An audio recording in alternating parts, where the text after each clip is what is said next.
The 1964 Aston Martin DB5, the gentleman's icon. A cool mist hangs over an old English countryside road as a silhouette glides into view, sleek, confident, unmistakably refined. The shape emerges from the morning fog like an apparition from a more elegant age, moving with a fluid grace that seems almost choreographed. It's the 1964 Aston Martin DB5, the car that defined elegance on wheels, approaching with the quiet confidence of something that has absolutely nothing to prove, yet commands respect through sheer presence alone. Polished silver bodywork catches the soft morning light, reflecting the surrounding countryside in distorted, dreamlike patterns across hand-formed aluminum panels. Wire-spoke wheels shimmer like jewelry, each spoke catching glints of illumination, the chrome center lock hubs gleaming with mirror brightness. Every curve is subtle yet purposeful, every line intentional, as if carved by a craftsman with a poet's heart and an engineer's mind. There are no aggressive angles here, no harsh interruptions, just flowing surfaces that guide the eye from nose to tail in one continuous, harmonious sweep. Older enthusiasts pause with a quiet smile, their expressions softening with recognition and remembered wonder. For them, the DB5 is more than a car.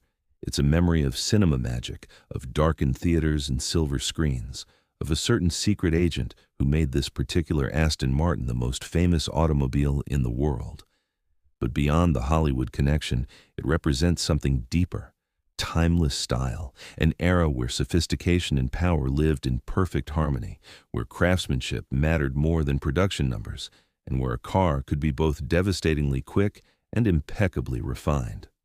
The Newport Pagnell legacy, built by hand in Newport Pagnell, Aston Martin's legendary works in Buckinghamshire, the DB5 was the company's masterpiece, representing the pinnacle of what a small, dedicated team of British craftsmen could achieve when given proper resources and clear vision. This wasn't mass production in the Detroit sense. This was coach building, a painstaking process where skilled artisans shaped metal, fitted panels, assembled mechanicals, and finished interiors with care that bordered on obsession. Each DB5 required approximately 100 to 200 man-hours to complete, emerging from the factory as a unique creation despite sharing fundamental specifications with its siblings. The DB5 represented evolution rather than revolution, building upon the already excellent DB4 that had debuted in 1958. Designer Carrozzeria Touring of Milan had created the DB4's fundamental shape using their patented superleggera construction method, aluminum panels hand-formed over a framework of small-diameter steel tubes, creating bodywork that was both lighter and stronger than traditional construction. The DB5 refined this formula, stretching the wheelbase by nearly 4 inches to improve interior space and ride quality, updating the front end with covered headlights, and introducing a more powerful engine to match the car's enhanced touring capabilities. Production ran from 1963 to 1965, with approximately 121 DB5s built across all variants, saloons, convertibles, and the rare shooting brake estate versions.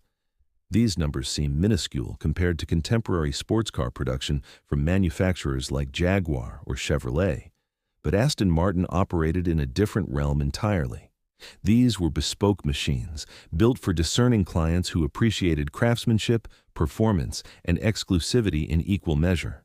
Each car was essentially made to order, with buyers selecting from numerous options for colors, upholstery, trim, and mechanical specifications. The DB designation honored David Brown, the industrialist who had purchased Aston Martin in 1947 and transformed it from a struggling boutique manufacturer into a respected builder of world-class grand touring automobiles. Under Brown's stewardship, Aston Martin won the 24 Hours of Le Mans in 1959, establishing competition credentials that enhanced the road car's reputation. The DB5 carried this racing pedigree in its DNA, sharing fundamental engineering with cars that had proven themselves on the world's most demanding circuits. Italianate beauty, British heart approach the DB5, and you're immediately struck by its proportions, perfectly balanced, classically correct, timelessly elegant. The long hood stretches forward, hinting at the mechanical sophistication beneath while maintaining a relatively low profile that speaks to aerodynamic efficiency. The roofline arcs gracefully from windscreen to rear window, creating a fastback profile that was modern for its era, yet manages to avoid looking dated decades later. The rear haunches are muscular without being bulbous, suggesting power waiting to be unleashed while maintaining the overall sense of refinement. The front fascia is distinctly Aston Martin, a wide, low grille opening flanked by covered headlights that give the car an alert, eager expression. The grille itself is a masterpiece of design, featuring horizontal bars that create visual width while maintaining an open area sufficient for cooling the engine. Chrome surrounds the grille opening, providing contrast against body color while integrating seamlessly with the bumpers and trim. The Aston Martin badge sits proudly at the grille center, a winged emblem that has symbolized British automotive excellence since the company's founding in 1913. Side profile reveals the DB5's essential character, a grand tourer built for covering vast distances at high speeds with multiple occupants in genuine comfort. The door cuts are elegant, the glass area generous enough for excellent visibility without compromising structural integrity. Chrome trim accents the window surrounds and rocker panels, adding visual interest without overwhelming the clean body surfaces. Those wire wheels, knockoff center lock designs, that were both functional and beautiful, fill the wheel arches perfectly, their intricate spoke patterns catching light and creating constantly shifting patterns as the car moves. The rear styling completes the package with understated sophistication. Small, jewel-like taillights sit high on the rear quarters, their red lenses providing necessary visibility without visual clutter. The trunk lid is smooth and unadorned, except for discreet badging, opening to reveal a surprisingly spacious luggage compartment lined in carpet and featuring a full-size spare wheel. Dual exhaust outlets emerge below the rear bumper, their polished tips the only overt suggestion of the performance potential lurking within. The overall effect is one of completeness, nothing added that doesn't belong, nothing missing that should be present. Paint colors ranged from conservative to striking, with silver birch becoming the most iconic thanks to cinema immortalization, but period customers could select from a wide palette, including various shades of gray, blue, green, red, and even more adventurous hues. The aluminum bodywork took paint beautifully, the slight texture and hand-formed character of the panels, giving colors depth and richness that pressed steel could never quite match. Chrome and brightwork was abundant, but never excessive, each piece serving a purpose while contributing to the overall aesthetic harmony. The Straight Six Symphony. Open the hood, it hinges forward from the front, requiring a gentle lift to release the catch, and you're greeted by one of the most beautiful engine installations in automotive history. The 4.0-liter inline-six sits tilted slightly to the right, its cam covers polished to mirror brightness, twin SU carburetors perched atop the intake manifold like mechanical sculptures. This was the Tadek Marek-designed DOHC engine, a masterpiece of British engineering featuring dual overhead camshafts, hemispherical combustion chambers, and construction quality that would seem excessive if the results weren't so spectacular. The engine produced 282 horsepower at 5,500 RPM. Impressive figures for 1964, particularly from a naturally aspirated 4.0-liter six-cylinder. But the numbers tell only part of the story. The power delivery was magnificently linear, building progressively from idle to redline, with no sudden surges or flat spots. Torque came on strong from low RPM, making the DB5 effortlessly flexible in top gear, capable of accelerating smoothly from 30 mph to triple-digit speeds without downshifting. This was grand touring performance in its purest form: effortless speed, refined delivery, mechanical sophistication that rewarded smooth inputs and punished ham-fisted driving. The engine bay itself was a study in proper engineering presentation. Wiring looms were neatly routed and secured, hoses were precisely fitted, mechanical components were finished to standards that reflected pride and craftsmanship. This wasn't just functional. It was beautiful, the sort of engine installation that made you want to open the hood at car shows simply to share the visual feast with others. The level of detail extended to components you'd never normally see. Cast aluminum parts were smoothly finished. Brackets were properly designed rather than crude add-ons. Everything spoke to a manufacturing philosophy that valued quality over expediency. Behind the engine sat a David Brown 5-speed manual gearbox, unusual for the era when 4 speeds were standard and automatics increasingly common. That fifth gear was effectively an overdrive, allowing relaxed high-speed cruising with reduced engine RPM and improved fuel economy. The shift action was mechanical and precise, requiring deliberate movement but rewarding proper technique with positive engagement and satisfying mechanical feedback. The gear lever emerged from a leather-wrapped boot in the transmission tunnel, its polished aluminum knob sitting perfectly positioned for the driver's hand. Power reached the rear wheels through a limited slip differential housed in a live axle located by trailing arms and a Watts linkage, sophisticated by 1960s standards, ensuring proper wheel location and predictable handling characteristics. The exhaust system was stainless steel throughout, routed to avoid heat transfer to the passenger compartment while creating a sound that was distinctly Aston Martin, a smooth, cultured howl at high RPM that never became harsh or unpleasant, dropping to a gentle burble at cruise, always musical, always refined. The Craftsman's interior. Open the door, it closes with a satisfying bank vault solidity that modern cars rarely achieve, and you enter a cabin that represents British coach building at its finest. Inside, the leather is soft and rich, Connolly hide selected for quality, and aged like fine vintage wine, developing a patina over decades that only enhances their character. The seats are supportive yet comfortable, designed for long-distance travel rather than track-day lateral support, their shapes and contours the result of careful consideration rather than computer modeling. The dashboard is a masterpiece of functional elegance. Wood veneer, typically walnut though other exotic timbers were available, covers the fascia in carefully book-matched panels, their grain patterns flowing naturally across the surface. Chrome switches line the dash with satisfying click action, each toggle and knob precisely damped, providing tactile feedback that modern plastic switchgear cannot replicate. The instrument cluster sits directly ahead of the driver, circular gauges with white faces and black numerals providing clear readings.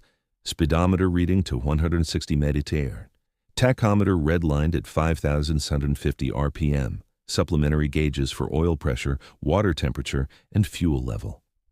The steering wheel is another work of art, a large diameter rim wrapped in leather, wood spoke inserts adding visual warmth, the Aston Martin badge centered in the polished hub. The diameter is generous by modern standards, requiring arm movement rather than just wrist rotation for full lock. But the ratio is quick enough and the feedback so rich that you quickly adapt and appreciate the connection it provides. There's no power assistance, none is needed with the car's modest weight and well-engineered geometry, so you feel every nuance of road surface texture, every variation in grip level, every message the front tires are sending. Chrome surrounds the instruments, outlines the switch panels, accents the door handles and window winders.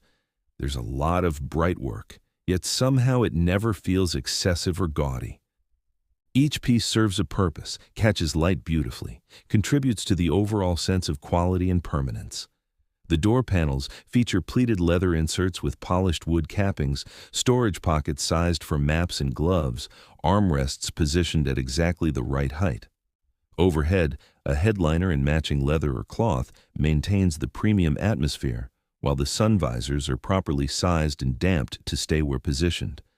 The rear seats are genuine accommodations rather than token gestures, offering space for 2 adults on shorter journeys or children on longer trips. The cushions are well padded, the backrests properly angled, and visibility is acceptable thanks to generous glass area. This wasn't a 2+2 in the cynical sense. It was a genuine 4-passenger grand tour, capable of transporting a family across continents in comfort and style. The luggage space behind the rear seats and in the proper trunk provided capacity for multiple suitcases, making the DB5 genuinely practical as only transport or weekend getaway machine. The Continental experience. Settle into the driver's seat and the world becomes quieter, calmer. the thick glass and carefully assembled bodywork creating isolation from outside chaos while maintaining connection to essential mechanical sounds. The seating position is upright by sports car standards, yet far from sedan-like, placing you in command rather than merely operating the vehicle. Reach for the key, insert it into the dashboard-mounted ignition switch, and turn. The starter motor engages with a cultured whir, compression builds in those 6 cylinders, fuel and spark combine, and the inline-6 awakens with dignified strength. There's no dramatic bark, no chest-thumping roar, just a smooth, refined mechanical symphony that rises quickly to a fast idle before settling into a gentle lope. The sound is complex and layered, valve gear ticking with precision, exhaust burbling softly, intake breathing rhythmically, all combining into an acoustic signature that is unmistakably Aston Martin. Depress the clutch, firm but progressive, well-weighted and linear, and snick the gear lever into first. The shift is mechanical and deliberate, not notchy, but certainly not vague, communicating exactly what's happening. Inside the gearbox through your palm and fingers.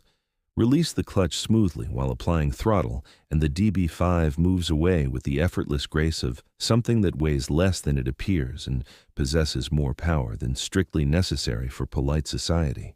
The engine pulls cleanly from idle. The torque curves flatness, meaning you don't need to chase revs or constantly shift to maintain momentum. Second gear arrives with a satisfying mechanical engagement, the synchronizers doing their work without complaint, the lever settling into position with finality. The acceleration is smooth and relentless rather than explosive. This isn't a drag strip weapon, but a continent-crossing express, built to sustain high average speeds rather than win traffic light Grands Prix. At cruising speeds, say 70 or 80 mph, which the DB5 achieves with barely a third of available power, the character reveals itself fully. The engine spins at relaxed RPM in 5th gear, the exhaust note becoming a distant, cultured murmur rather than dominant soundtrack. Wind noise is minimal thanks to carefully fitted glass and weather sealing. Road noise is well controlled, the suspension isolating occupants from pavement imperfections without sacrificing handling feedback. Conversations happen at normal volume, the radio plays clearly, and hours pass in remarkable comfort. Push harder, and the DB5 responds with enthusiasm that belies its gentlemanly demeanor. The engine accelerates eagerly toward its 550 RPM redline, the exhaust note rising from murmur to howl, still refined, still musical, but definitely more urgent. The gearbox allows quick shifts when hustled, the ratios well chosen for both touring and spirited driving. The chassis remains composed, body roll present but controlled, the suspension managing weight transfer with grace while maintaining tire contact and grip. The handling balance. The DB5's dynamics reflect its grand touring mission. This was built to cover vast distances quickly and comfortably, not lap race circuits at maximum attack. The steering is communicative and reasonably quick, providing excellent feedback about front tire grip and road surface without being nervous or twitchy. The chassis balance tends toward gentle understeer in normal driving, a safe and predictable characteristic that inspires confidence. Push harder and the tail will eventually step out, but only with deliberate provocation or seriously slippery conditions, and the breakaway is progressive and manageable. The suspension setup favors compliance over ultimate stiffness, soaking up expansion joints and surface irregularities without crashing or harshness, yet there's sufficient control to prevent excessive body motion, maintaining composure through corners and over crests. The ride quality is excellent, firm enough to feel sporting, compliant enough to remain comfortable after hundreds of miles. This balance, difficult to achieve even today, was remarkable for 1964. And speaks to the sophistication of Aston Martin's chassis engineering. Brakes are servo-assisted gurling discs all around, advanced technology for the era, providing strong, fade-resistant stopping power with excellent pedal feel. The brake pedal requires moderate pressure, responds progressively, and inspires confidence even during spirited driving. There's no ABS, of course, so threshold braking remains a driver skill rather than electronic function. But the brakes provide sufficient feedback to modulate pressure effectively and avoid lockup except in emergency situations. High-speed stability is a DB5 forte. The aerodynamics, while not wind tunnel optimized in the modern sense, are naturally effective thanks to the smooth, flowing bodywork and fastback roofline. At triple-digit speeds, the car feels planted and secure, tracking straight without constant correction, remaining composed over undulating roads that would unsettle lesser vehicles. The wire wheels are perfectly balanced, the tires properly sized, and the suspension geometry correct. Everything works together to create a machine capable of sustained, high-speed travel without drama or fatigue. The cinema connection. No discussion of the DB5 can avoid mentioning its most famous driver, 007, James Bond, the fictional secret agent who made this particular Aston Martin immortal. The 1964 film Goldfinger featured a silver DB5 equipped with machine guns, tire slashers, bulletproof shields, and an ejector seat, transforming a beautiful grand tourer into a gadget-laden fantasy that captured imaginations worldwide. Subsequent Bond films continued featuring Aston Martins, cementing the association between brand and character that persists decades later. The cinematic exposure elevated the DB5 from exclusive grand tourer to cultural icon. Suddenly, people who knew nothing about cars recognized the Aston Martin, associated it with sophistication, danger, and British cool. Sales benefited, certainly, but more importantly, the DB5 achieved a recognition and desirability that transcended normal automotive enthusiasm. It became aspirational in ways few cars manage, representing not just transportation, but an entire lifestyle aesthetic. Yet the Hollywood connection, while significant, shouldn't overshadow the DB5's genuine qualities. This was a brilliant automobile before any film crew ever mounted cameras to it, a car that would deserve reverence and respect, even if Bond had driven something else entirely. The cinema simply introduced the DB5 to audiences who might never have encountered it otherwise, spreading awareness of British automotive excellence to corners of the world far from Newport Pagnell. The ownership experience. Owning a DB5 in period meant joining an exclusive club of discerning enthusiasts who appreciated fine machinery and craftsmanship. These weren't cars for everyone. The purchase price was substantial. Maintenance required specialists familiar with hand-built British automobiles, and operating costs reflected the DB5's exotic status. But for those who could afford entry, the rewards were considerable. A machine that could cross continents in comfort and style, impress at the finest hotels and restaurants, and deliver genuine driving pleasure on demanding roads. The hand-built nature meant occasional quirks and idiosyncrasies. Electrical systems, while generally reliable, featured typically British complexity with multiple relays and switches.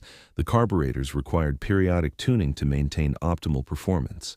The wire wheels needed regular attention, with spoke tension checks and occasional truing. The aluminum bodywork, while corrosion-resistant, could develop stress cracks if mishandled or over-tightened during assembly. These weren't defects, but characteristics, the price of exclusivity and craftsmanship. Today, well-preserved DB5s command extraordinary prices at auction, with pristine examples selling for millions. The combination of limited production numbers, cinema fame, and genuine quality has made them among the most valuable collector cars in existence. Restoration specialists worldwide cater specifically to Aston Martin owners, ensuring these machines can be maintained to original standards even decades after production ceased. Parts availability, while not trivial, is better than for many far more common vehicles, thanks to dedicated specialists and the high values that justify manufacturing reproduction components. The engineering philosophy. What made the DB5 special wasn't revolutionary technology or outrageous specifications. It was the integration of known elements into a harmonious whole that exceeded the sum of its parts. The engine was sophisticated but not exotic, based on proven architecture executed with exceptional care.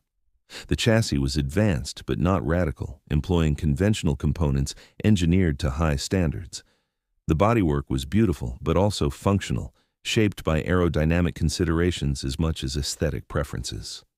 This philosophy, excellence through execution rather than innovation, characterized British automotive engineering at its best. Aston Martin didn't chase horsepower numbers or lap times. They built cars for discerning clients who valued refinement, craftsmanship, and the intangible qualities that separated a good car from a great one. The DB5 succeeded because every element, from engine assembly to interior stitching, received the attention and care it deserved. Nothing was compromised for cost savings or production efficiency. Quality was paramount. The result was a car that felt special from the moment you approached it before you even turned a key. The door closing with that distinctive solid thunk, the leather smell greeting you as you settled into the seat, the perfectly damped control actions, the view down that long hood toward the winged badge. These sensory details combined to create an experience that was uniquely Aston Martin, impossible to replicate or fake. The Grand Touring Ideal. The DB5 represented grand touring in its purest, most refined form. This was a car built for crossing Europe at speed, departing London for Monaco, Paris for Rome, covering hundreds of miles daily without fatigue or discomfort. The performance was sufficient to make progress effortless, the handling secure enough to inspire confidence on unfamiliar roads, the comfort adequate for all-day drives, and the luggage space enough for proper travel. Imagine the experience, leaving England on a gray morning, the DB5 loaded with luggage, crossing the Channel and heading south through France. The straight six pulling strongly up mountain passes, the 5-speed gearbox allowing perfect ratio selection for every gradient. Stopping for lunch at a countryside inn, the Aston Martin drawing admiring glances from locals and tourists alike. Continuing through afternoon into evening, covering mile after effortless mile, arriving at your destination with energy to spare and memories made richer by the journey itself. This was the promise the DB5 delivered, not just transportation, but genuine travel, where the journey mattered as much as the destination. The car enhanced the experience rather than merely facilitating it, making every drive memorable regardless of purpose or distance. This capability, this character, this sense of occasion, these qualities elevated the DB5 above mere machinery into something approaching art. The timeless appeal. Why does the 1964 Aston Martin DB5 continue captivating enthusiasts 6 decades after its introduction? Partly it's the styling, shapes this elegant never truly date, remaining beautiful regardless of contemporary trends. Partly it's the cinema connection, Bond's influence ensuring continued cultural relevance across generations. Partly it's the craftsmanship, hand-built quality creating tangible value that mass production cannot match. But fundamentally, the DB5's appeal comes from what it represents, a philosophy of automotive excellence where quality trumped quantity, where refinement mattered more than raw numbers, where the journey was as important as the destination. In our modern world of automated production, computer-controlled everything, and vehicles that isolate drivers from the driving experience, the DB5 stands as a reminder that cars once required skill to drive well, rewarded technique with performance, and involved you completely in the act of traveling. The DB5 proved that performance didn't need to shout. It could whisper, suggest, hint at capabilities while maintaining perfect composure. Power could be delivered with elegance, speed achieved with grace, excitement generated without vulgarity. This was the gentleman's approach to automotive enthusiasm, sophisticated rather than crude, refined rather than raw, charming rather than intimidating. The living legend. The 1964 Aston Martin DB5 isn't just a car, it's the embodiment of timeless style, a rolling symbol of sophistication and spirit, forever etched into history as one of the most iconic grand tours ever built. It succeeds on multiple levels simultaneously, as beautiful sculpture, as capable machine, as cultural touchstone, as investment, and most importantly, as a genuinely rewarding automobile to drive and experience. Watch a well-maintained DB5 emerge from morning mist on an English country road, its silver bodywork catching early light, wire wheels glinting, that distinctive straight-six exhaust note echoing across fields and hedgerows. Something stirs in even casual observers, recognition of beauty, appreciation for craftsmanship, respect for heritage. The DB5 commands attention without demanding it, impresses without trying, and represents an ideal of automotive excellence that remains relevant despite decades of technological progress. For those fortunate enough to drive one, the experience confirms everything the reputation promises. The DB5 isn't just historically significant or financially valuable, it's genuinely delightful to pilot, rewarding skilled inputs, forgiving minor mistakes, and delivering a driving experience that feels special every time you turn that key and hear that straight-six wake with refined strength. This is what separates icons from mere collectibles. The DB5 still works, still delivers, still satisfies on fundamental levels that transcend nostalgia or investment considerations. As the DB5 disappears around a bend, its taillights glowing like red jewels, exhaust note fading to a distant cultured murmur. What remains is the memory of something extraordinary. Not the fastest car, not the most powerful, not the most technologically advanced, but perhaps the most complete, the most beautifully realized, the most perfectly executed grand touring automobile ever created. The 1964 Aston Martin DB5, where British engineering, Italian design, and cinematic magic converged to create automotive perfection.